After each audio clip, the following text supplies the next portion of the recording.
Faça uma luta em defesa da universidade pública! Faça uma luta em defesa da universidade pública! Faça uma luta em defesa da universidade pública!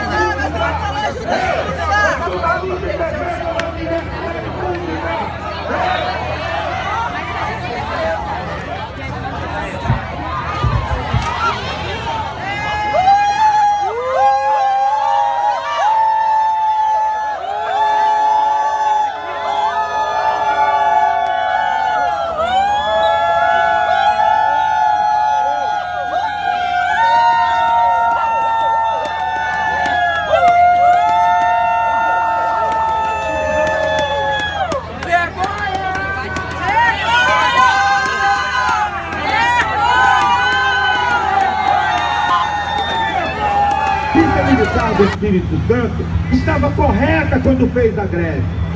A Polícia Militar do Espírito Santo tem que repensar e tem que chamar uma nova greve, sim. Tem que se entrincheirar nos quartéis, não é se entrincheirar nas avenidas, tentando inibir a luta dos trabalhadores por direitos que são direitos deles, são direitos seus. Trio, por favor. Só um trio, tá, gente? As pessoas esperam o final fechar, questão de segurança.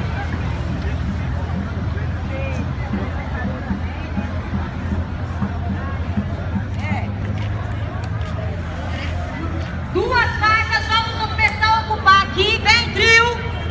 Nós vamos ocupar a rua contra as reformas, contra o governo corrupto e seus aliados, contra as pessoas que retiram direitos da classe trabalhadora, que fazem o sucateamento constante da educação, da saúde, da segurança, da assistência social. Hoje vamos ocupar as ruas e gritar todos juntos. Que não estão nem aí para a sociedade, mas sim para suas fortunas escondidas, para as malas bilionárias que são despachadas no dia a dia. Então é isso, estamos começando a nossa caminhada.